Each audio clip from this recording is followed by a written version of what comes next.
మన సీఎంఓ నుంచి మన తెలంగాణ ముఖ్యమంత్రి రేవంత్ రెడ్డి గారి ఆఫీస్ నుండి బాగా మేకపోతు గాంభీర్యాన్ని ప్రదర్శిస్తూ బనకచెర్ల ఇష్యూ చర్చకు వస్తే మేము పోమని చెప్పి లీక్లు ఇవ్వడం జరిగింది ముందు రోజు. కానీ తీరా తెల్లారి చూస్తే ఏమైందో ఏమో మరి చాలా సంబరంగా ఉత్తమ్ కుమార్ రెడ్డి గారు రేవంత్ రెడ్డి గారు ఇద్దరు కూడా పోయి మరి చంద్రబాబు నాయుడు గారిని ఎదుర్కొని సన్మానం చేసి ఆ ఫోటోలు వీడియోలు చూస్తుంటే అయితే పండగ వాతావరణం కనబడ్డది. మరి అన్నీ చేసి కూర్చున్నారు. సరే మీటింగ్ పోయినరు. మీటింగ్ పోయినాక నేను మీ అందరికీ తెలిసి ఎప్పుడు కూడా సమాచారం లేకుండా మాట్లాడను, నిర్దిష్టమైనటువంటి ఆధారాలు లేకుండా మాట్లాడను. వీళ్ళు మీటింగ్కి పోయినరు, జలశక్తి మీటింగ్కి. మొట్టమొదటి అంశమే ఎజెండాలో బనకచెర్ల జరిగింది. అక్కడ మొట్టమొదటి అంశం బనకచెర్ల ఉంటే కూడా కనీసం పౌరుషం లేకుండా, సిగ్గు లేకుండా ముఖ్యమంత్రి గారు మన ఇరిగేషన్ శాఖ మంత్రి గారు మీటింగ్ మొత్తం కూడా కూర్చొని అప్పనంగా గోదావరి జలాలని గిఫ్ట్ లెక్క చంద్రబాబు నాయుడు గారి చేతిలో పెట్టి రిటర్న్ రావడం జరిగింది. ఎంత దారుణం అంటే ఇది, ఈ బనకచెర్ల ప్రాజెక్టు కనుక జరిగితే గోదావరి జలాలలో తెలంగాణ యొక్క హక్కులు శాశ్వతంగా హరించిపోతాయి.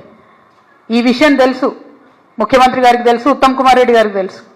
అయినా అటెండ్ అయినరు, అయినా పోయి ఉల్టా సన్మానాలు చేయించుకొని దండలు వేయించుకొని నీళ్లు అప్పనంగా అప్పచెప్పి వెనక్కి రావడం జరిగింది.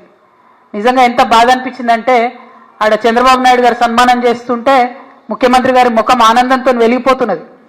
కానీ నాకైతే బలిక బక్రాన్ చూసినట్టు అనిపించింది. కానీ ఇక్కడ బలయ్యేది ఎవరు?